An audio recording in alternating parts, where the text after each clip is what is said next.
Wait, who's Dobroslav? Check out the chat.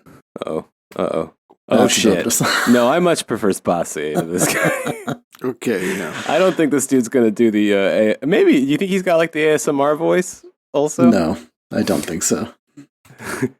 You know that the find your inner Fuhrer kind of Matt Cale thing. I was looking at this episode number today and began laughing out loud, thinking about how many hundreds of hours now we've spent on these topics. Well, I mean, think about the poor fools that have listened to all of it, or most of it. Yeah, well, I'm worried about them. Someone has to do it. Yeah. I'm worried that one Jesus, of our patrons fucking like also understood that Ray's story the other day about Lucia disappearing in the Group 69 photos, that one of our patrons also made the same connection, that it was the same Lucia of the Demon of Fatima story. Okay. That's rough. Yeah. That's rough. It's good to know people understand us, but I'm also kind of sad that you have to. Yeah.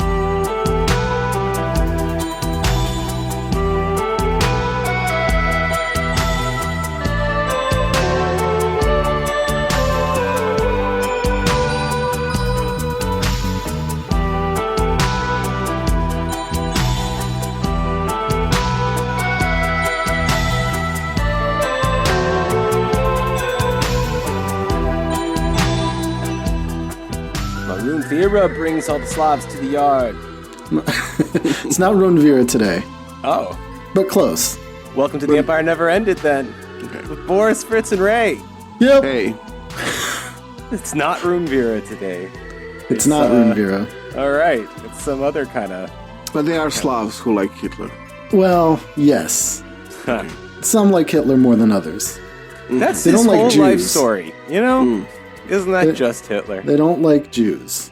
Uh-huh. Do they comment at all at the whole thing that Nazis thought that the Slavs are like lower races that probably should be Yeah, exterminated? that's wrong.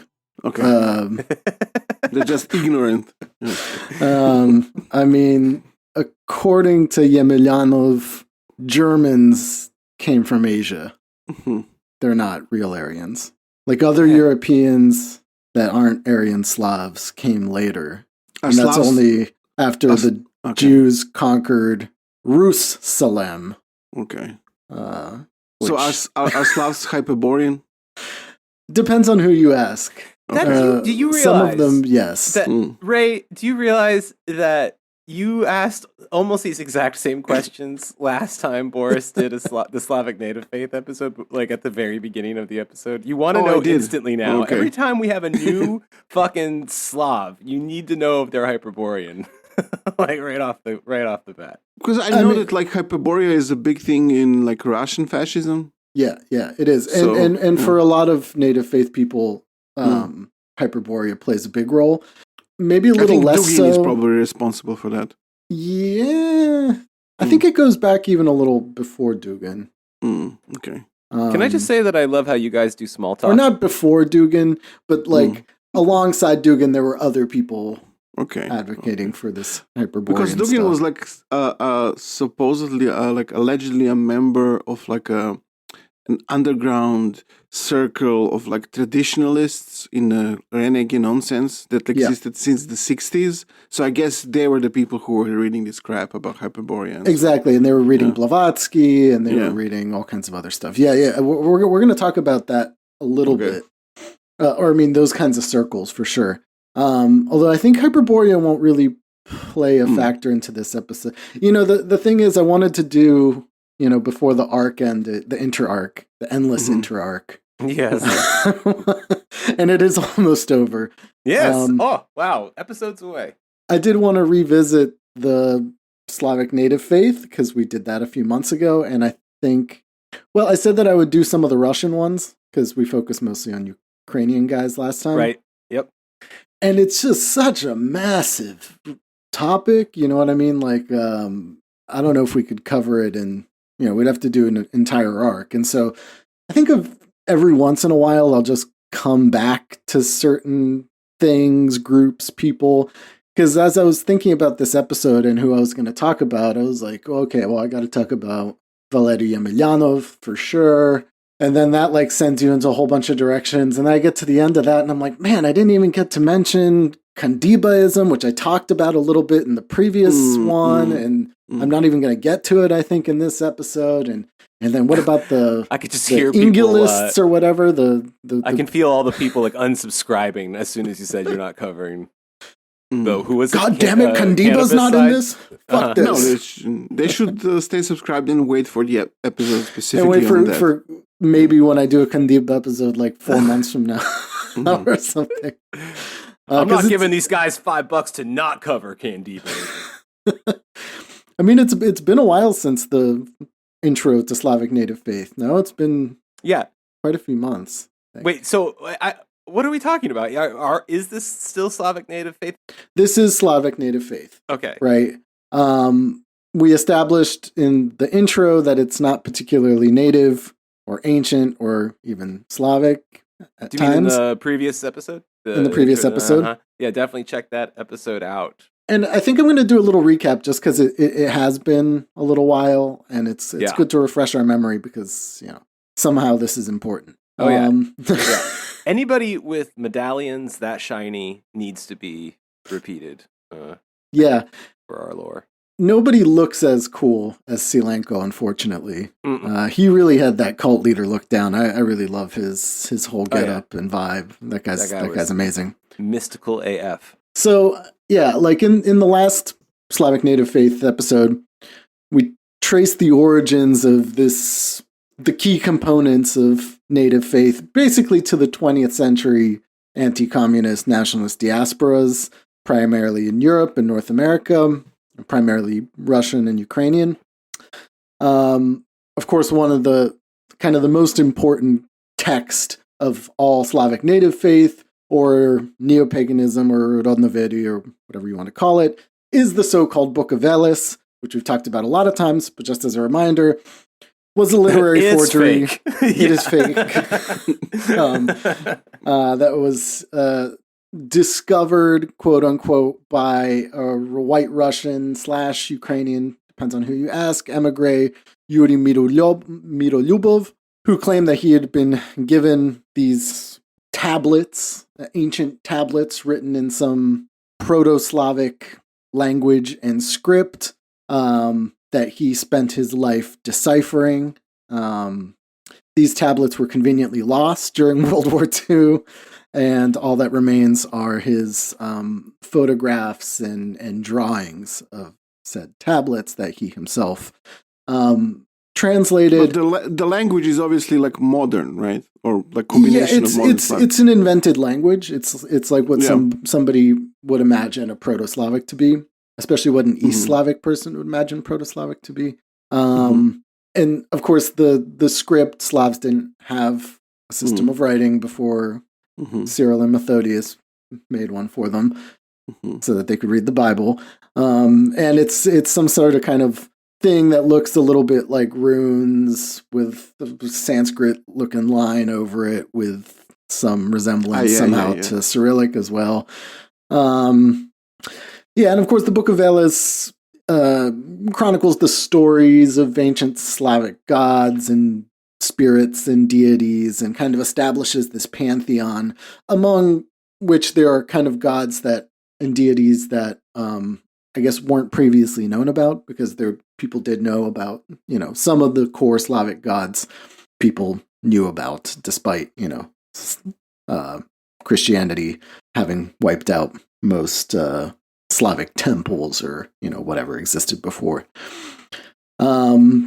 This, of course, these translations were widely published and republished by various different Russian and Ukrainian emigre newspapers, particularly in the US, Europe, and Australia. Now, of course, there were some other people involved with formulating this stuff around the Book of Veles as well in the 60s and 70s, but too many names to mention. Let's not get tied up too much. Then we discussed Volodymyr Shayan, a Ukrainian pre-World War II Indologist and Sanskrit scholar who was one of the early proponents of the Aryan origins of the Slavs. Yeah, I know. I wanted to, because I wanted to specify World War II because he's from Ukraine and there's a war going on there now. So if you say pre-war, you could also be thinking of this war and interwar between 2014 and 2022 for the, I'm trying to be more specific. So Cheyenne, as we talked about, was also a member of the Ukrainian collaborationist forces, which, led him to flee the Red Army advance, do spend some time in Western Europe, and then eventually settling in Canada, where he continued his life's work, developing his own brand of Pan-Aryan / Ukrainian nationalist Slavic paganism. And then, of course, we got to our favorite colorful character of Lev Silenko, another Ukrainian and former disciple of Cheyenne, who established his own weirdo cult called Runvira. Yay! Which is, of course, an acronym for Ukrainian National Faith. He's the guy that invented the cosmic egg. Yeah, there's the cosmic egg, and then he draws a lot also. So I mean, he was influenced a lot by Cheyenne. And then, of course, the Book of Veles. So I think the cosmic egg comes from some of the philosophy outlined in the Book of Veles, this kind of Slavic yin-yang thing. Yeah. Yav, Nav, Prav. And sometimes there's another one as well, which is this kind of Slavic modern neo-pagan trinity / it means everything. It's really up to interpretation. But it is very important in native faith communities. And so, yeah, he incorporated that along with Cheyenne's kind of Aryan hypothesis, but then threw in his own little twist and made it into a quasi-monotheistic cult around the Slavic sun god Dazbog, which, while simultaneously elevating Ukrainian nationalism into a religion, so combining elements of Cheyenne, Book of Veles, and Ukrainian folklore, in that they also venerate like famous figures from Ukrainian history and the like, people who weren't pagans but were important to the nation, these national symbols in their worship and the like, including flags, the trident, this, that, and the other thing. And of course, as we like to do, we adopted a new calendar for the show that goes back 11,000 years to the Neolithic origins of ancient Slavic Aryans. And therefore, all of human civilization. So yeah, I mean, that's a basic recap of the first episode.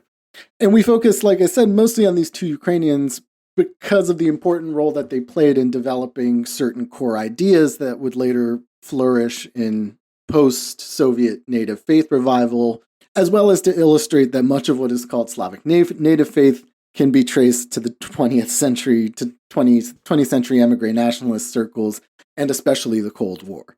Sure. Because, I mean, the Book of Veles, while claimed to have been discovered right in the 20s, like the first quote-unquote translations or whatever didn't really start coming out until the 50s. Yeah. Yep. So, I mean, it's a very, very modern thing. The classic dynamic duo of political emigre groups and Cold War terror. Yeah. Although, in their case, they weren't doing so much terror. Oh, I just meant, the CIA is more I was talking about. Right, yeah. No, Bloodstone, that kind of shit. Yeah, of course. I mean, they all settled in Canada and the U.S. for a reason, right? Yeah. I mean, yeah, we talked about Silenko's temple in upstate New York and all that kind of fun stuff. But their works are important, along with the Book of Veles, to Russian, Ukrainian, and Belarusian native faith Rodnover communities, especially because their translations, the Book of Veles, and along with like Cheyenne's work in Runvira, started to trickle into the USSR in like the 60s and 70s, and then especially in the 70s and the 80s, and came to influence a lot of these people that were coming around to similar ideas within the USSR.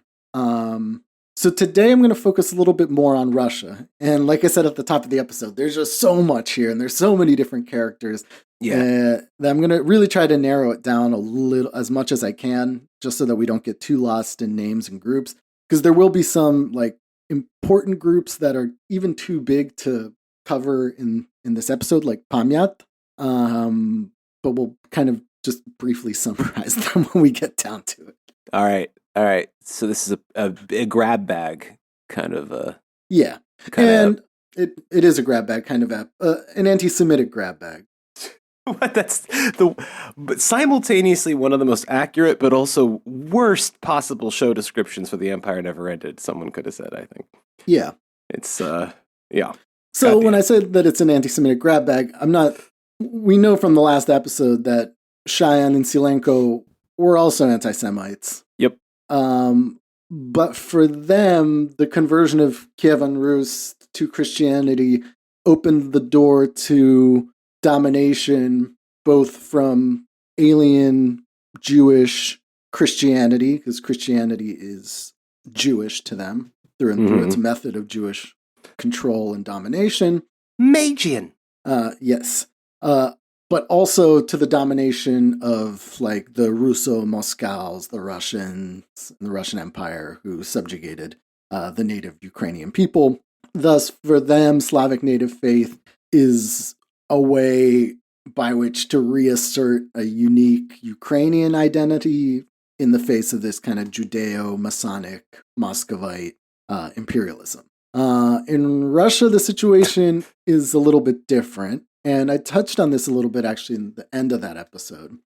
But for ethnic Russians, with ethnic Russians and Russian culture being dominant in Imperial Russia, USSR, and then finally, the Russian Federation being this kind of massive multi-ethnic union of different peoples, but with a majority of Russians, the way in which Russian nationalists formulate their oppression can take on many different forms, right? It's not as clear-cut as in Ukraine or in the Baltic nations, where it's, okay, we've been dominated for, millennia by foreign powers, and now this is a kind of reassertion of our pure ethnic identity and culture and language and all that kind of stuff. So in Russia, this goes a bunch of different ways. Since we won't be focusing on one of the main strains there, which is like the kind of pro-imperial Orthodox Christian set of nationalists, we're going to talk about the guys that went in the other direction from that, right? Although even that actually a lot of the time overlaps with some sort of imperial ambition and or Ray's favorite thing, Hyperborean rationalization for why, everything between, the Baltic Sea and the Pacific Ocean is native Russian land. Like I said, there's too many of these different ideas to even like summarize here. But a lot of the time, like in the worst case, and often it is this kind of pro-imperial or like national socialist in many cases idea for reestablishing kind of this Russian world within either the current Russian borders or the borders of the former USSR and Russian Empire. And then kind of in the best case, there's this just kind of tribal affinity, living in harmony with nature, not so much antagonistic towards other nations that live in the same land with whom they share, the land, but you kind of keep to your own and tribe, culture, blood, that kind of thing. Not ideal. Yeah. But at least, probably is that like the liberal position of this sort of spectrum here? Yeah. I mean, I was going to talk about this a little bit at the end, and I will, but it's worth mentioning that, like, I said this in the Ukrainian episode too, not all Slavic Native Faith people are Nazis. And there's a wide variety. I mean, there are even like some anti-fascist Rodnoveres and stuff like that. But what I'm trying to put out there is that really the origins of it are so kind of deeply insane and reactionary that it is often hard to separate some of these things that are really core tenets of the faith, including even like the symbolism, all that kind of stuff that we'll see, like that everybody uses regardless of whether they're, Nazis or, whatever, some variety of anti-Semite or not. use. It's kind of embedded into the whole religion. And I think that's also because the religious parts of this kind of take a secondary role to like the historical and political parts. Like you remember how Runvira, when I tried to read through it, and it's like 1,000 pages long, is this weird mixture of both of like his personal narrative, Silenko's personal narrative, along with his vision of history from 11,000 years ago until now, his political ideas, and then this religious stuff too. It's all mixed in with the religious stuff, but it's not like reading, I don't know, a typical religious text, which is, heavy on like, I don't know, ritual and philosophy or whatever. It's much more directly historical and political. So in the context of Russia, and this applies to the rest of the Soviet Union as well, but this is particularly going on in like major urban areas and intellectual circles, especially in like Moscow and St. Petersburg. The Book of Veles, along with the writings of nationalist emigres, began to enter, in usually they say after the death of Stalin, and then especially in the 60s and 70s. And they were primarily embraced by these circles of nationalist and esoteric intellectuals, much like what you mentioned, Ray, with the kind of groups that Dugin was in, right? So these are like guys getting together to read about, the forbidden history. And this is, of course, late Soviet period. There's already a lot of disillusionment with official ideology, and so a lot of people are kind of going in all directions. But again, like stuff like Blavatsky was maybe more available before, and then you start getting, oh wow, like these guys, they discovered the ancient Slavic texts. We should really be studying this. This is important. And like look, this guy like who was oppressed by the Soviets in the 30s discovered that like we're actually Aryans. Yeah, forbidden knowledge. Like, damn, okay. But yeah, these are like, the high society Soviet people, of intelligentsia reading this kind of stuff.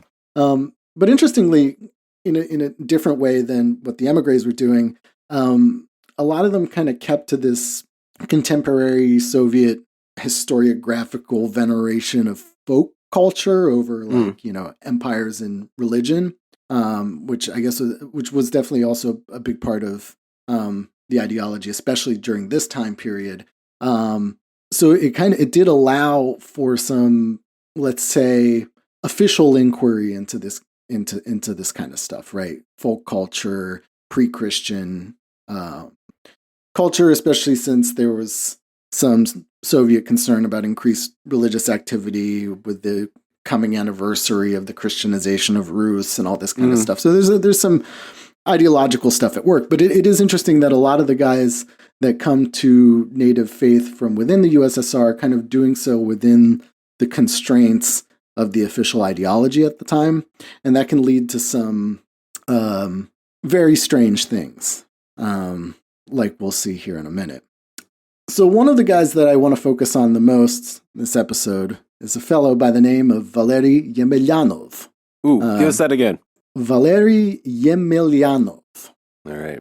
Yemelyanov was born in Moscow, and he identifies as a Muscovite. In his intro to his famous book, he said, it opens, "I am a Muscovite. I was born." When was he was born? 1929. Okay. And according to his own account, he discovered, even as a young boy, the true nature of the Jews.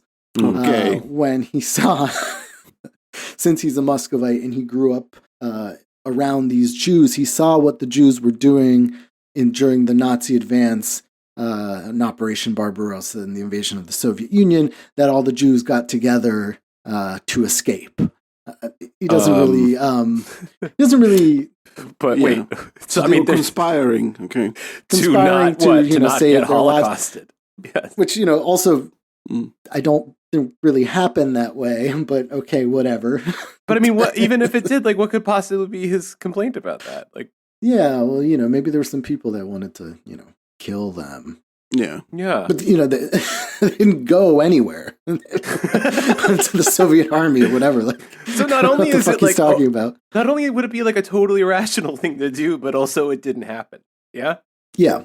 Yeah. Cool. So even though he saw this early in life, and even though the USSR was dominated by evil Jews who controlled all facets of life and ideology and culture, he was somehow able to climb the social ladder in the USSR pretty well, unimpeded in some ways. In fact, he graduated from Moscow State University's Institute for Oriental Languages, where he specialized in Semitic languages, Arabic and Hebrew, and attended the Higher Party School, which is a pretty big deal in the USSR. I mean, the Higher Party School was where like the top level of party cadre were trained. It was like the creme de la creme of ideological school in the USSR, and the De Vry of the Soviet Union. Yes, and he graduated from there as well. Of course, in his own biography, he talks about this period in the party school, that because he was at such a high level, he had access to Soviet archives that nobody else did, in which he was able to conclusively prove, learn and then prove about the Jewish plot to impose Bolshevism on the Russian people. You're getting the gist of what Yemelyanov is all about. And then, of course, since he was a philologist for Semitic languages, he did spend quite a bit of time in the Middle East, which furthered some of his anti-Semitic beliefs, apparently.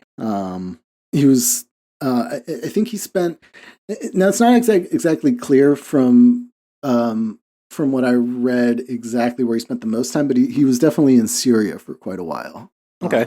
He definitely spent enough time in Syria and was, let's say, sympathetic to the Palestinian cause, which in and of itself, of course, isn't a problem, but the Soviet ideology, the Soviet position towards Israel in later periods allowed for some of these guys to be able to promote some of their more crazy beliefs before getting, shut down and censored officially by the state. So like I said, Yemelyanov became involved in these somewhat underground Russian nationalist and esoteric circles in Moscow who were, discovering the wonders of pre-Christian Russia. Now for you, Fritz, this might be interesting, but a lot of these guys were, a lot of these intellectuals that were, reading about Slavic paganism, pre-Christian Russia, folk societies, avoided official censorship by publishing a lot of fiction. Hey. So it's kind of a little bit of fashfic, although some of it isn't, necessarily anti-Semitic. A lot of it's very anti-Christian, right? It's, Did they ever get into sci-fi? Yeah, absolutely. Hell yeah. All right. Now we're in business, man. Come on. Yeah, I meant to try to get a hold of some of these or see if I could find English translations of them. But I know that there's the Soviet poet Igor Kobzyev wrote a lot of pagan fiction and like Slavic fiction, along with this guy Valery Skurlatov, who's also a very, very interesting guy, and was also quite close to Yemelyanov and known for his anti-Semitism. What's interesting about Skurlatov is that he's the case of one of these of what I just mentioned earlier, in that he was also an intellectual and a writer, but lectured at the Soviet Patrice Lumumba University, the one for international students, about Zionism. And if you read pro-Israeli propaganda, they credit him for making the parallel between Zionism and apartheid. Oh, interesting. Which he did. He wrote a text about that, and he did lecture in Soviet universities about this. Of course, he was doing that within the framework of the accepted ideology at the time. Once he stepped out of that, and he did in a major way, and went like full-on crazy Protocols of the Elders of Zion kind of stuff, he also got himself into trouble. But he was also a neo-pagan in this in the same circles as Yemelyanov. So in 1979, Valery Yemelyanov completed his anti-Semitic magnum opus called De-Zionization. Oh, wow. That doesn't sound great. I mean, yeah. Well, coming from this guy, a lot of things, right? Coming from this dude. It was written by a Jewish Bundist or something. Yeah. This is not the guy to write that book, is what I'm trying to say. Very different meaning than when, the guy who's discovering Slavic neo-paganism starts writing about de-Zionization. De-Zionization with Perun. Yeah.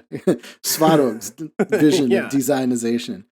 Now, according to the Russian scholar Viktor Shirelman, who I've cited a lot in the previous episode and in this one as well, he's written kind of the most about like Slavic Native Faith and especially anti-Semitism and kind of the more radical right currents within it.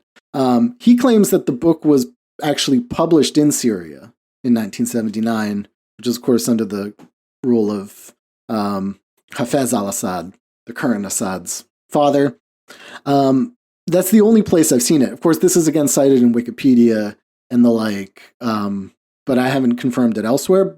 But I think it seems plausible to me. Uh-huh. I tried to read through it, like I always do. Of course, I could only get a hold of the one in Russian, and Russian's not great. It's not bad. It's not great either, and I was assisted as well by Google Translate. It's extremely long, and it reminds me a lot of Silenko's Machavira in that sense. Uh-huh. It's similar in other ways too, right? In that it's a historical and political account of his vision of history of the last several millennia, and then some religious stuff in there here and there. So any guesses what that might look like? Wait, you mean like what his historical take is? What do you think de-Zionization's core tenets are? What do you think he's talking about here? I mean, getting rid of Christianity, I guess, is... And why would he want to do that? It's Jewish, I guess. Ding, ding, ding. We've learned so much on this show. It's not hard to guess.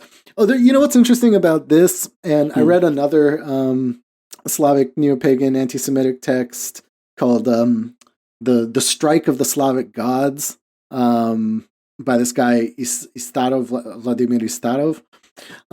Compared to like some of the American anti-Semitic texts that we read, like the Ben Klassen and stuff like that, is very direct and to the point. This is too in that it's extremely anti-Semitic, but it just goes on and on and on and on and on and on and on. It doesn't stop.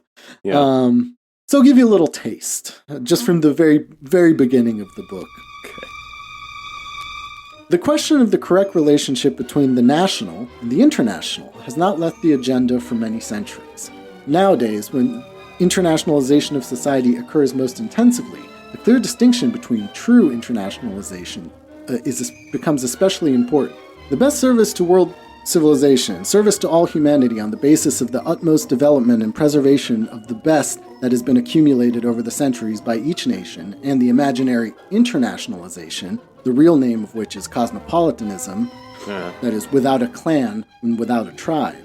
In contrast to genuine internationalism, cosmopolitanism seeks to depersonalize all peoples on the earth, to melt them into one rootless cauldron, to deprive them of all historical roots and their own national experience.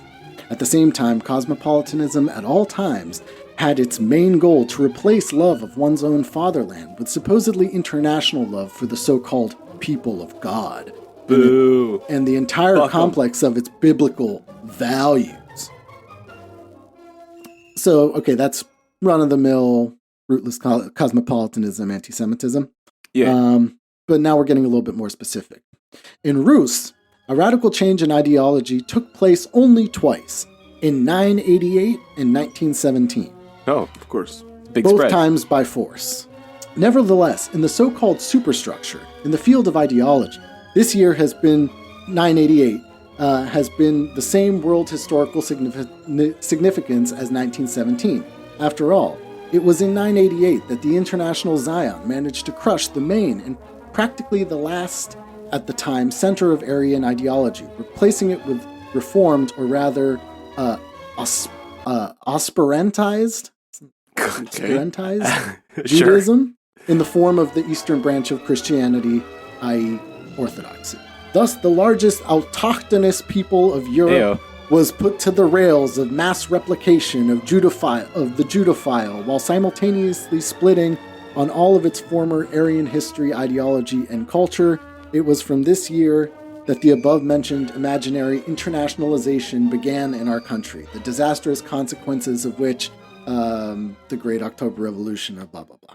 But how can you have a radical change twice in direction of like a Zionist ideology if you're already changed in that direction 1,000 years ago? Like, what's radical about the second time you do that? It was insufficient. I think it was insufficient for the modern era. Because he goes on. So a major component of this, of course, is Freemasonry as well. Mm-hmm. And Freemasonry emerges as kind of the other branch of Jewish domination that occurs, especially in the United States, in a place that doesn't have a proper culture and religion. Mm-hmm. That is where they dominate through their Masonic, puppet strings or whatever. I mean, and then in modern times, it became necessary for Jewish finance and Jewish Bolshevism to join hands. That is, the Bolsheviks with their Jewish financier masters, Masons in the United States, who put Lenin and Trotsky to power through finance capital and etc. Although they already controlled Russia through the Orthodox Church, through the Orthodox Church, right? Which is Jewish. It's a method of Jewish control. Yeah. He even cites Konstantin Leontiev, who I actually admittedly didn't know too much about. It was in the Russian Empire, an ideological figure of orthodoxy or whatever. He couldn't even destroy Russian culture as well as the Bolsheviks did. Right. Okay. That was the last few minutes of our conversation would be very funny out of context.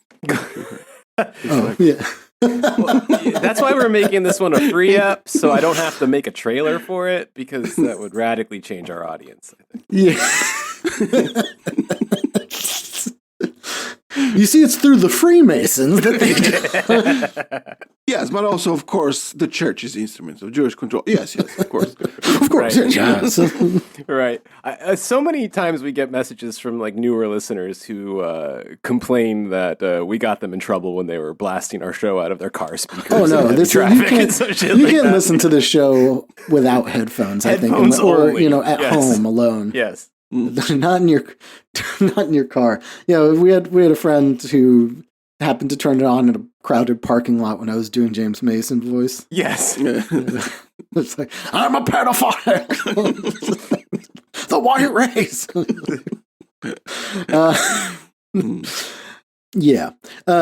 No, but so far, right, this Yemelyanov's core ideas here aren't actually that different from the Machavira or from Cheyenne, right? He goes on and on then about the ancient Rus's Aryan history. So this is the shit you didn't know about, right? And this is where Cheyenne and Runvira also have their whole narrative. Remember, they said that that ancient Slavic Aryans were also, I think, the progenitors of Zoroastrianism as well, right? Or I have to go back. I can't remember. But definitely Vedic culture. They definitely ruled most of Eurasia for a while. This is pretty similar in that he also has this whole theory that the ancient Slavic Aryans were actually in the Middle East, right? Okay. And throughout all of Europe. And so there's a lot of terminology that he develops around specifically the Holy Land, like I mentioned at the top of the episode, Rus Salem or Jerusalem. Okay. Yeah. And then a bunch of other weird code words that he uses, different shit. It's ridiculous. It's absolutely fucking completely ridiculous. The Slavs were there, of course, until the evil Jewish caste of criminals came in and somehow displaced them. And this was bad, and this is the beginning of all things bad. But he says that there are Slavs. He doesn't say they're just all Russian or something like that. He mostly does use the term Rus. Okay. Although I think it gets... I think he kind of changes that a little bit later on, because his ideology, especially later, because he dies in 99, and he goes through a bunch of kind of different, at least political transformations. Well, he evolved. Only a stupid person would not change. Right. I mean, he maintains the core beliefs, which is, anti-Semitism, Dezionization, this, that, and the other. Then that stuff doesn't change. But then, I think it does become at some point more Slavic. But again, that is the problem with Slavic Native Faith. And there have been problems with certain groups before, the ones that believe that all Slavs are brothers and equal brothers, and then the ones that are no, Ukrainians aren't real. Yeah. That kind of thing. Although I think that the tendency is more towards Slavic brotherhood than anything else. Mm-hmm. But I think everybody knows who the big brother is in that case, huh? Yeah, for sure. It's the Czechs.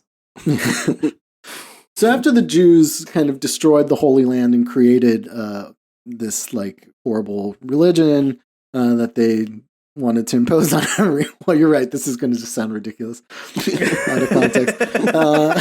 When you say it out loud, the Rus had it good for a little bit, right? He said it was this final bastion, the last bastion of Aryan culture in the world, whatever. And this was pre-Christian Slavic culture and civilization, and that was all fine and good until the Slavs defeated the Khazar Khanate.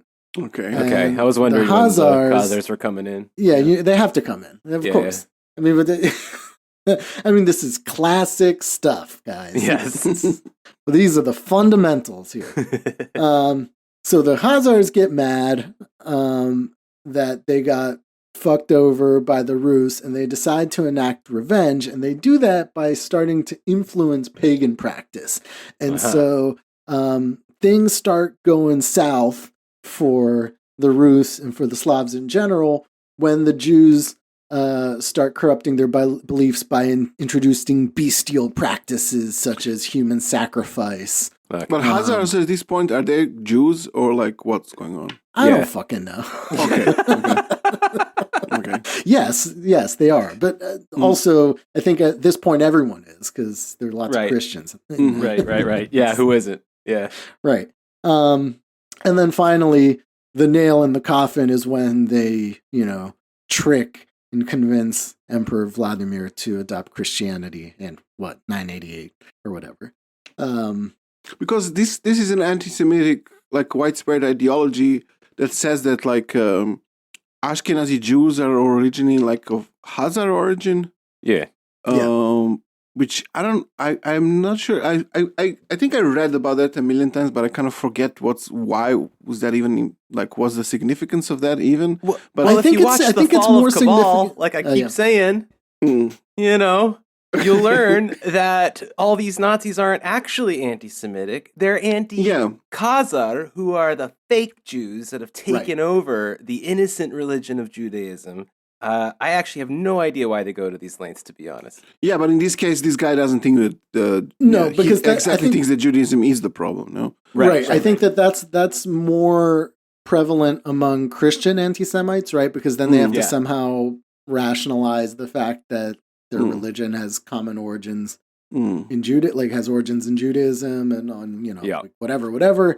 That becomes a problem for them. And then, these Jews aren't real Jews, but fake Jews who converted, the Khazars and stuff like that. For him, it doesn't matter. It's all Jews bad. Yeah, I can see why it would be important. This Khazar bullshit would be important for someone who's into British Israelism. So you say, exactly. These are actually fake Jews. But if you're a total anti-Semite who doesn't claim to be an original Jew, then I'm okay. Yeah, why bother? Because to him, Jesus Christ, 988 was the worst thing that happened to the Russian people. Yeah. And that's the plunges them into this era of Jewish darkness in which, whatever, they have yet to emerge. But they will once everybody embraces Yavna Prav and fucking Svarog and whatever. Which is kind of the point that I'm getting to.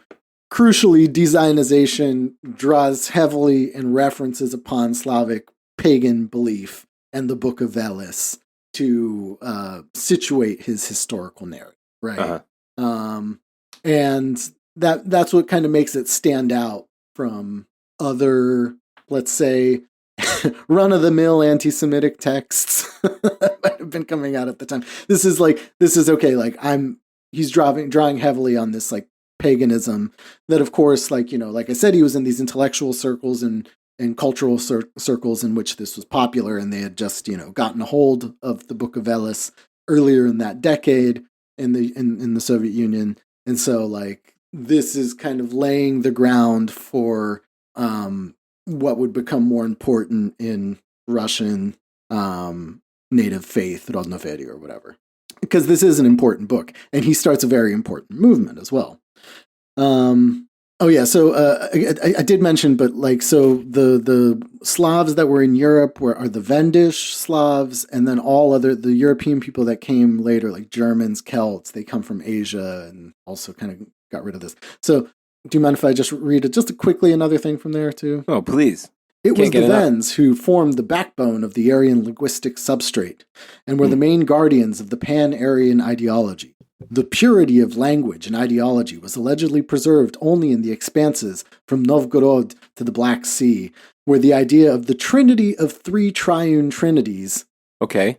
So that's a nonity then? This is translated from Russian. It probably can be translated a little better. Persisted for a long time. Rule Yavnav... Yavnav, Svarog, Perun, Sventovid, soul, flesh, power. A truly golden age reigned there. The concept of evil didn't exist. Wow.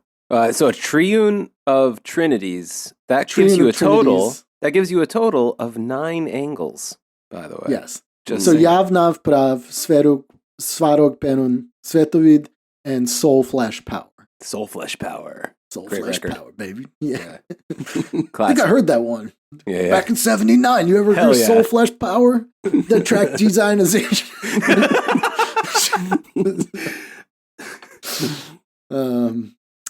But Yemelyanov's increasingly open anti-Semitism, which, like I said, was originally framed in kind of acceptable forms of anti-Zionism for the official ideology, became even too much. I mean, this guy was pretty highly situated, right? I mean, he was a lecturer at top universities in Russia.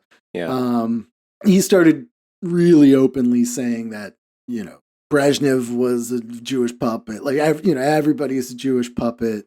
And that got him expelled from the Communist Party. Boo-hoo for him. And eventually he landed in a mental institution, which, happened a lot in the USSR. Although this is another thing that's not really clear to me, is whether he actually did kill and dismember his wife. Which is what he was institutionalized for. Because in his own biography, he said he faked him out, so he wouldn't have to go to like real gulag It wasn't jail. My wife, assholes. No, he faked him out by like, going to the mental institute, which is, I guess, maybe better than hard labor, but who knows what they did to him in there. I mean, it's not great. And so when he's released in the 80s, he joins the famous Pamyat Society. Pamyat is a little bit too big of an organization to really talk about at length here. It's a Russian fascist group that also Dugin was a member of in the 80s. But isn't it an Orthodox group? Well, that's the thing. Okay, so Pamyat was originated in the Soviet period, which is unusual, but it kind of started as it's basically a historical reenactment society. Oh, okay. And like, and like a group of like, his nerds, history nerds, basically. Uh-huh. And they started getting increasingly more Russian nationalist and crazy, to the point that, by the late 80s even, there were a bunch of different tendencies in Pamyat. And then in the 90s, there's like a million different Pamyats, right? But from Pamyat, you get really all the heavy hitters in the Russian right wing. From people like Dugin to, I don't know, the Russian March, what is it, RNU, the Russian National Unity that has that stylized swastika. Yeah. And some of them were Orthodox, some of them went Eurasianist, some of them are national communists, some of them were pagans too. And Yemelyanov, along with some other guys like this dude Dobroslav, do I have time to talk about Dobroslav? I'll mention Dobroslav real quick. Were members of the pagan branch of Pamyat. Specifically, they had their own. He had his own thing called the Anti-Zionist Anti-Masonic Front, the World Anti-Zionist Anti-Masonic Front. It was like a division of Pamyat. WASM. So yeah, I mean, and so this is like, Glasnost, Perestroika era. You can really kind of do what you want now. He's now out as an open pagan, as a Slavic Native Faith guy, and goes on to found one of the first like official Native Faith groups in Russia. I think in 1990, and he does so with several other people, including this guy by the name of Dobroslav, which I was anticipating having actually more time, but I should mention him because he's fucking nuts. Okay. Dobroslav is this guy Alexei Dobrovolsky, although that's not actually his real name either. His pagan name is Dobroslav, the good Slav, who is a Nazi, an explicitly Nazi ideologue of Slavic Native Faith. His biography is quite different from that of Yemelyanov. Yemelyanov was in kind of high society in the USSR and the intelligentsia. Dobroslav was slightly younger and was more radical from a young age. So he was born in 1938, and already in his 20s, he was getting into trouble politically, as in he was into Hitler a little bit. Sure. He discovered National Socialism. Yeah. Now, he spent a not insignificant portion of his life in various different Soviet prisons, where, as we've said from a million times on the show, prison is a great place to meet other loonies and network with them. Yeah. So, he gets sent to some labor camp where he meets other imprisoned fascists, specifically guys that were members of Vlasov's collaborationist army. He starts networking, getting kind of close with some of them. He's released from prison for the first time. He became close with the famous Soviet dissident Gleb Yakunin, the Christian guy. He was a well-known Christian Soviet dissident. So he was briefly Christian, then he kind of got rid of all that kind of stuff too, and started gravitating more towards neo-paganism. Again, I'm really summarizing his life a lot because he did all kinds of things and joined all kinds of weird underground Russian groups. He was part of a very well-known Soviet trial against dissident samizdat publishers, the Trial of the Four. He was kind of one of the Nazi branches of that. But by the late 80s, he starts getting involved with Pamyat, the organization that we mentioned before, and specifically with the neo-pagans, with the Rodnoveri guys, with Valery Yemelyanov.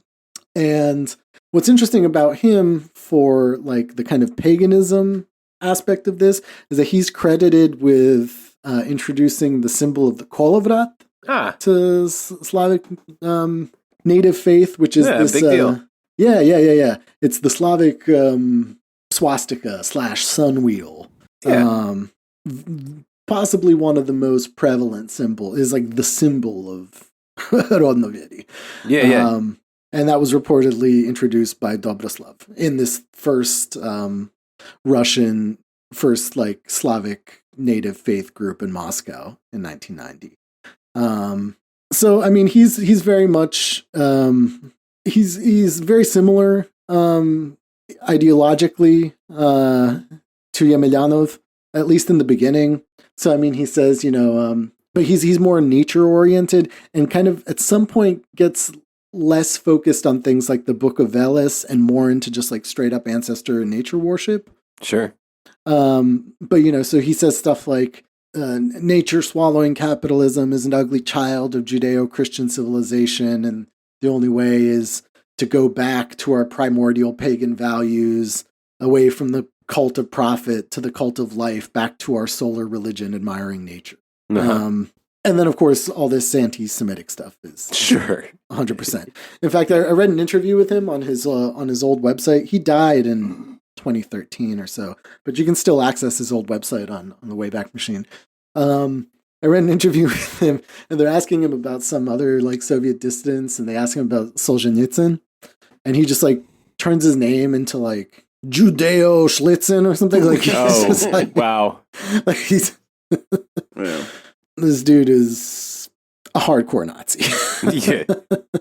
But he ends up moving away from like the Moscow circles, and like many Rodnověr's Native Faith people, kind of starts his own cult. He moves back to like his home region, I think the Kirov region, lived in some village, and then did some, I think, fun pseudo archaeology stuff, like discovering burial mounds that he attributed to like ancient peoples who didn't live even remotely close to that part of Russia. Sure. That kind of fun stuff. Nice. Great. You ever find himself a pyramid? I don't think pyramids were high up on his list of priorities. But I mean, he was like at one point, like I don't know what the best term for it is, like the grand sorcerer of like one of these major Rodnověd groups. I mean, he's like a very important guy. Okay. To like early Slavic Native Faith rebirth, revival in Russia. Both of them were. And you get a kind of feel for what they were into, and that's, not liking Jews very much. Yeah. So grand sorcerer, not grand wizard. Sorcerer. Yeah. That's usually how they translate that term. No, this makes sense. I think sorcerers are, at least in like RPG lore, they're like wizards who just vibe magic. They don't learn it in a school like a bunch of nerds. Yeah. And so, they're by no means the only ones in this, and not the only anti-Semites. Like I said, there are other guys like Vladimir Starov, who's Strike of the Russian Gods from like later, I think like in 2000, is also just an incredibly long and text about like, anti-Semitism and Jews and the Slavic gods and this, that, and the other thing. But this is kind of the basis for all of that is basically Yemelyanov. Uh-huh. And Yemelyanov's like early involvement with major groups like Pamyat and starting major, like the first Rodnověr societies, introducing a lot of the symbolism and the like. There's gotta be. I mean, maybe you would know. There's gotta be at least one metal album called Strike of the Russian Gods. There is. Actually, there we go. Yeah, so let's get around, actually. This wouldn't be a Boris episode with at least some music, no? Because I did want to talk a little bit more about kind of the broader social phenomenon of Slavic Native Faith. Because like I said, there's a million different groups. It is pretty widespread in Russia and Ukraine, Belarus, way more so than in other Slavic countries, which is why I kind of decided to focus on them. Also, like, those are the biggest ones too, but like it exists in Czech Republic and Slovakia, Poland. It's just pretty big in Poland too. But like, they've had a pretty good time. And there are many different strains. Like I said, the Kandibaism is like more analogous to Silenkoism in that it's like a Vedic thing, that the ancient area, like it's more of a Vedic quasi-monotheist thing, although it's not centered around Dajbog, but it's one of the other gods. But I was, by no means are all Rodnovid, all Slavic Native Faith people anti-Semites or Nazis. Like I read there's some Russian academic studies about Rodnovid phenomenon. I read one where they interviewed a lot of like several different practitioners of Slavic Native Faith in Russia. Yeah. And, some of them openly say like, oh yeah, we read all that shit. Yeah, like that's kind of crazy. Like I'm not really into for that, whatever. It's more the kind of communitarian aspects of, these living in these kind of, there are a lot of like even like intentional communities of Rodnoviers and like the ecological kind of aspects of it as well appeal to a lot of people.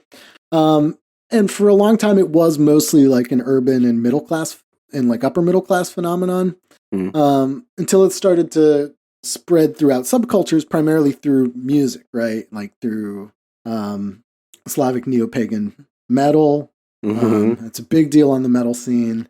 And of course, in some of the like, neo-Nazi circles too. There's that famous Russian RAC band called Kolovrat, named after the Slavic swastika. And like some are more or less pagan. A lot of them use the symbolism and, aren't so invested in the actual religious aspects of it. But definitely in the 90s and early 2000s, it played a pretty major role in like the Russian right-wing scene. And if you know anything about the Russian right-wing scene at the time, it was very, very fucked up. I mean, the Russian like skins with like the dudes murdering like Central Asian migrants, like, attacking people in the street, lots of killing. There's like, Slavic Union, all these kinds of things that kind of draw towards that. Yeah. That kind of native faith ideas. And of course, the ideas of people like Dobroslav, who are straight up Nazis, right? The Designization these were important texts and they were widely distributed in the 90s. Now, a lot of this changed as a lot of things changed in Russia in the late 2000s, early 2010s. So like there was a large component of native faith, kind of right-wing native faith people that took part in those famous the Russian marches or whatever in Moscow. Yeah.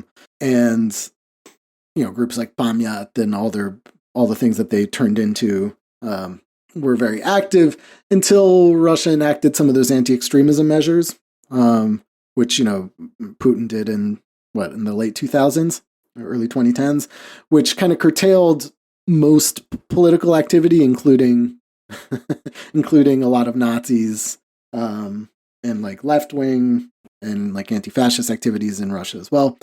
So Designization and other such books, I think maybe even Strike of the Russian Gods, are illegal to print now in Russia, but it all is online.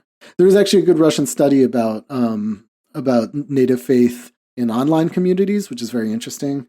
For example, like they were kind of very early adopters of using Wikipedia extensively to write and debate with other native faith people. And then, of course, since it's Russia, it moved a lot to LiveJournal and later VK and then Telegram and stuff like that. So, I mean, it's not hard. It didn't take me any time to download Designization. Sure. Yeah. It's easy as shit to find. But, well, like I said, on the music scene, that kind of spread it out all over the place, and it exists in its own realm there. So there's like a part of the Nazi, or part of the like pagan metal scene in like Russia, Ukraine, Belarus, and the like isn't explicitly Nazi. Like they're not Nazis. There are like National Socialist pagan metal bands as well, but they're non-Nazi ones, and they are quite popular, some of them, and introduced a lot of the Rodnovid ideas, the native faith ideas, to lower social classes than just these kind of urban intellectual circles. So do you guys want to listen to a song or two? God, yes. Yeah, get your crate out, man. Flip through the stacks. Okay. See what you got. Pull out your signed record of Strike of the Russian Gods. I actually do have one of these records. There we go. I mean, it's a funny one. It's got to push aside his stack of Bob Lazar VHSs to dust off this. So I chose this one because this is one of the most popular internationally of Russian pagan metal bands. Arkona. Arkona. Arkona is a reference to one of the final pagan citadels in Russia in 1126 or something. I chose this song too because it has the lyrics in the video. Uh-huh. So you can get a kind of sense for what they're saying. And this is a pretty big band internationally. They've toured around the world. The singer is pretty impressive because she does both the growl vocals and the singing. Pretty cool. But again, all of it's it's basically folk metal. It's kind of that corny style of Viking folk metal. Sometimes it sounds like Fintroll. You know what that is like? Does Arkona have any kind of politics?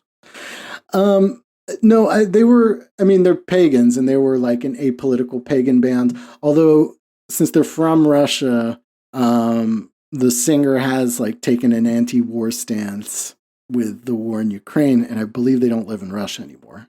Mm-hmm. They're still touring, for example, in other places outside of Russia. And she was pretty critical, I think, also because she has family in Ukraine. So, but this is a common thing for a lot of the Native Faith people, no? All of a sudden being forced into this conflict, and they're Native Faith guys on both sides, right? There's units, Russian units. You know what was their original name for the band? What was it? Giperboreya. Giperboreya! Oh my God! Of course, there we go. And of course, it's with Gi. Yeah. Giperboreya. Giperborians. I'm under hypnosis from hypnosis. Well, at least they're not into Gitler.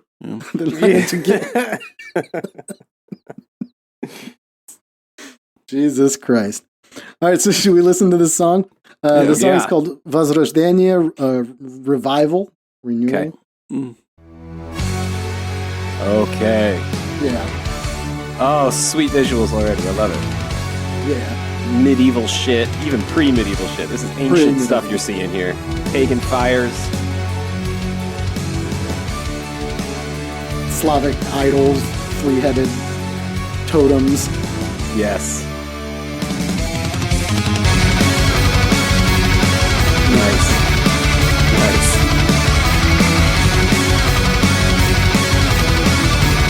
This is the most exciting, single painting I know, right? I've ever seen zooming made in into a video. Yeah. All right, I got some warriors on horseback.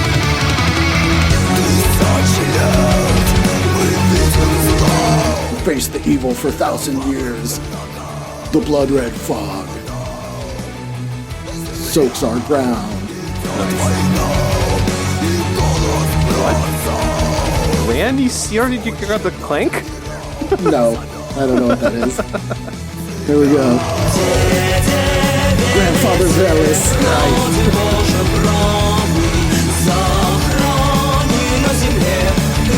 Rod the kin god, protect your great scions here in the world. Yes. We'll take back our freedom from the time depths. Time depths. Be loud in our ancestors' praise. To Rod will be faithful. They love having the flutes in all the Russian pagan metal bands.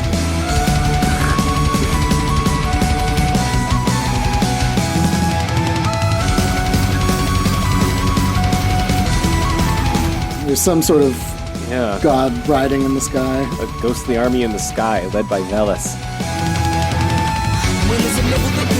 We are on the earth as sparks, submerge in the darkness, as if we've existed nothing but our famile come to monster spa.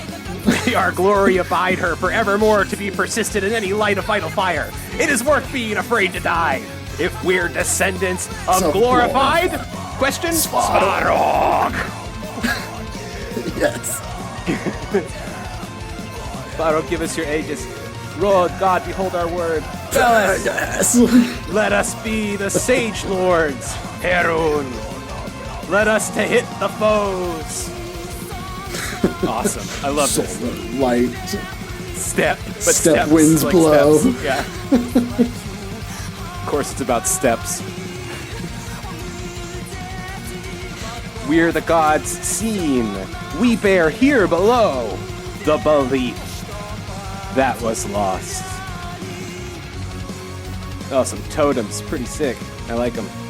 Wooden carvings of Velas, etc. Is that? I think that's Perun. I think Perun's out there with the hammer. Yeah. Well, I thought he had an axe. There's a famous Ukrainian Nazi band called the Axe of Perun. Oh. Revival comes forth. Revival comes forth, right? Here it comes forthing.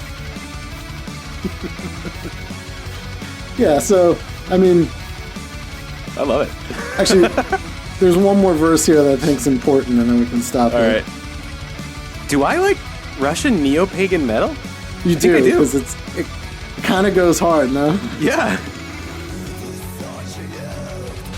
Rus is in tears for 1,000 years. Oh, it rhymes. It's under the alien gods. Well, that's not an anti-Semitic reference, or is it? Well, Death's face, there's yes, no fear. no, I don't know. Yes, no. Better off death than live as a slave. And then we go back to Grandfather Velas and yeah. Rod the King God. And Yeah. Yeah. This is... Oh, look at the youth dancing around a fire. The fire is between this woman's legs, though. Is that some symbolism? The time depths, we will be loud in our ancestors' praise. Oh yeah, we know this one. I mean, there's a whole thing about like the position of women in Slavic Native Faith. Uh-huh. In that, like, in most of these schools of thought, including Yemelyanov, like the ancient traditions were held by female yogis, basically. Uh-huh.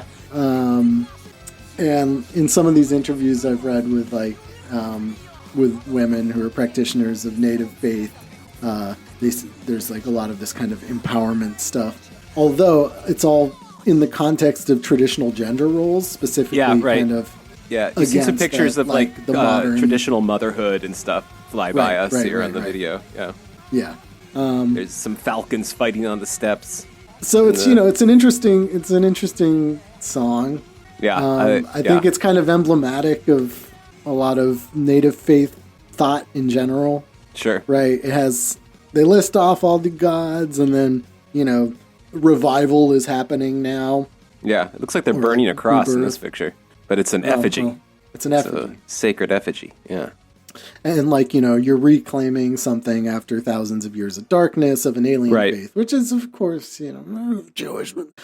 Right. But again, even if you're not a Nazi, it's just kind of some of that's kind of embedded in the thought there, which I think is maybe a little bit different from like Western neo-paganisms, which are kind of a lot about like self-realization and like everything fucking Western. It's just a fucking self-help scheme, like literally everything that we have.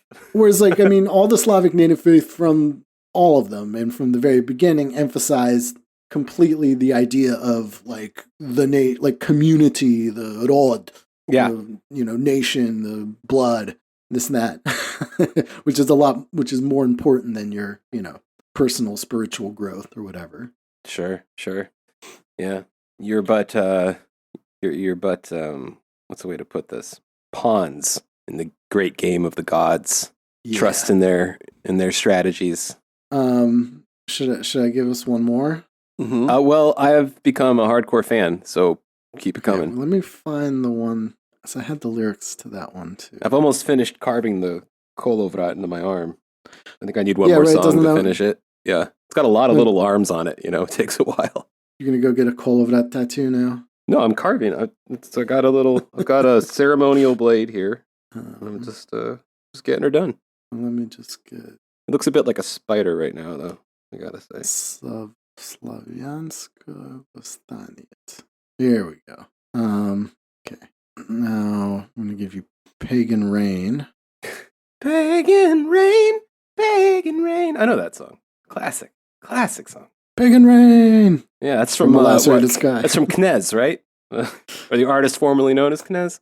I don't know the word for Prince. Sorry. Knez is like a duke in Yugoslav. I don't know. All right, so I sent the song and the lyrics. Great. We can follow. Pagan Rain is again kind of like an apolitical Slavic pagan band. Also like folk metal. They also like their flutes. Okay, so this song is called Slavic Uprising. Okay. And are we ready? Yeah. Yes. All right. Oh, very different vibe to this one. Yeah, it's setting the mood. A bit more like country rock. Yeah.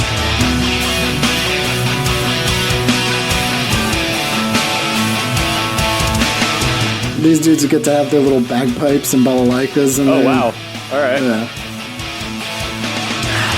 Oh, here we go.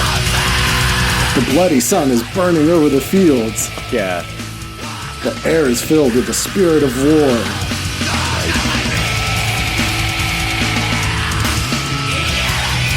Our hatred is carried by the winds to the lying messengers from darkness.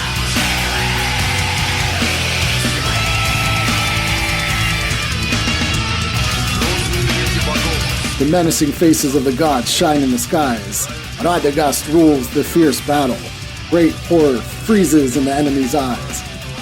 But he will not give them mercy. Hell yeah. Again, they got their little flutes. Yes. Oh, yeah, they do. Damn. We got the little ball life in there, too. Oh, Yanni?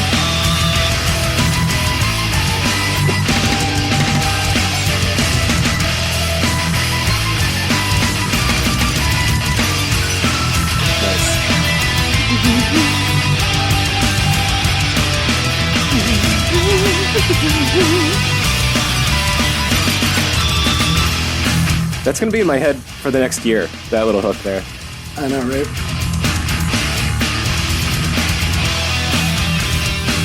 I see why this song is 6 minutes long, but I'm not complaining. Yes. Yeah, totally. Let me listen to it just a little bit more. I want to get to where they go. Slavianska Vostaniet.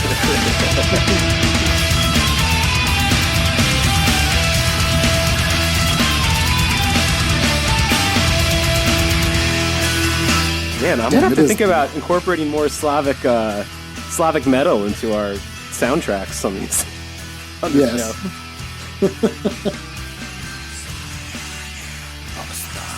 show. There it is.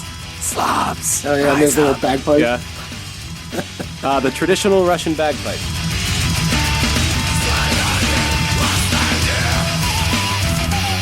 Doesn't that guy go? Yeah, Slavic Uprising. I want to see what this flute player looks like.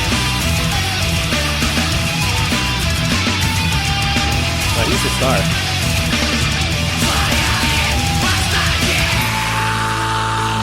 Oh, bring it down. All right, this is for the slow dance part.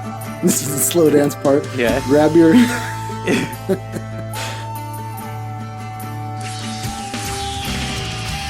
Grab your priestess and dance around the kolovrat. That's right. Yeah. Oh, do you think they are? Definitely at not shows? It's swastika, but it's ancient. But is like the mosh pit replaced with kolovrat dancing at these concerts? Good question. All right, I think this might be enough, huh? Yeah.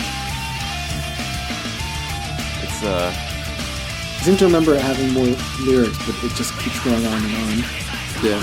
I mean, it doesn't need lyrics to get the message across. It's clearly about the glory of the gods. Yeah, but there's the Slavic gods giving you strength, and then there's we rose up for our land's freedom against the heavy shackles of Christ. What the lying church dressed the people, the deeds of grandfathers and their fathers are forgotten. And then this plans everything around the Kolovrat, the earth will rise, no forgiveness. Let me ask you about the title of the song. Is it supposed to be a play on the phrase, like, Jesus is risen, that you would say at Easter? I don't think so. Okay. No, they have a lot of stuff that's just like, like, stand up like men kind of thing. Stand up like Slavs! Stand up like Slavs!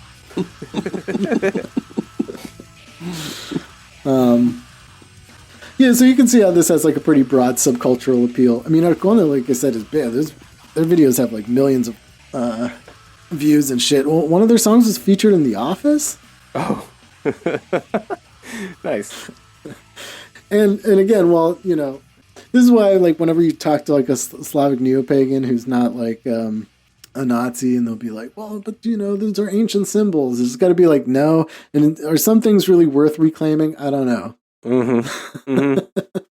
I'll leave it up to them, I guess. But you got pretty cool symbolism, pretty cool music. Just the origins of a lot of that are weird 1950s forgeries and strange Nazi men. Yeah, anti-Semites mostly. Strange anti-Semites. Yes. Oh, Christ. Yeah, it's a bit strange, like, when your criticism of Christianity is rooted in anti-Semitism, even though if you're not an anti-Semite or a Nazi, kind of that perspective is connected to it, no? Yeah. Yes. Yeah, and to really get rid of it, you'd have to really start from the basics again. Yeah. Which, I mean, with the whole thing with the Slavic Native Faith, too, is that they had to invent a lot. Because it's not like there was even a significant like oral tradition that carried down all the myths and legends, like what you have with like Norse mythology and the like. Mm-hmm. So it's all open to interpretation, and you can kind of make it up as you go, which can be both good and bad. But we can see that in its earliest days, it's been mostly created by dum-dums. Yeah. I see Arcona has a song called Serbia. They do. They have a song called Serbia. Yeah. Those are Slavic brothers. Sure. They had they have a few like pretty catchy songs. Man, great. All right, yeah, I don't know how to close this out. How do we want to close this out? Where are we at with time? I think it's long enough for it's right. Nice. Oh yeah, totally. Yeah. Yeah. Well, I don't know. You can think about how to just think of a few sentences. I mean, it's usually okay to repeat some things in a concise way or something like that. Well, listen, as a non-Slavic, white dude from Texas, I think I'm most qualified to sum up this episode. Oh yeah, yeah. Pagan metal is awesome. Anti-Semitism sucks. Not. And it's cool if you want to make shit up, but let's keep it friendly out there, people. Yeah, I'd agree with that. I mean, it's interesting because I had like a interest in this stuff before. I have a little Panonidal that somebody gave me. Nice. Yeah.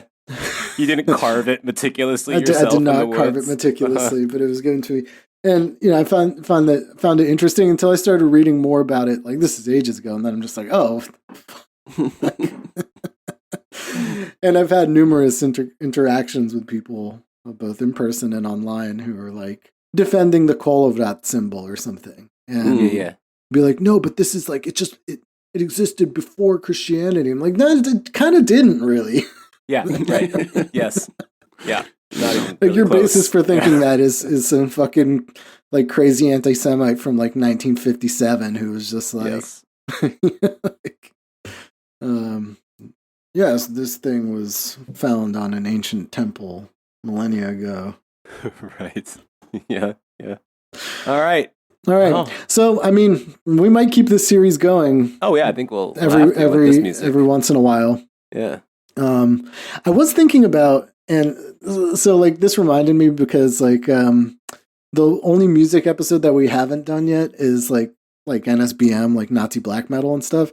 And that's because I've said over and over again that it's the only thing that they do well. Yeah. Because it's like it's not as easy for me to laugh at it as it is to laugh at like Screwdriver and Rahowa. Because like some of it fucking slaps. It's like I don't even like black metal that much, but like some of it's fucking good. You know what I mean? Yeah. Like objectively, especially like some of those like Ukrainian and Russian bands and shit. So I was like struggling with how to do an episode on that without like just I don't know being like, oh, this is a good song, but yeah, they're Nazis. Yeah, I know. Or like platforming those bands in weird ways.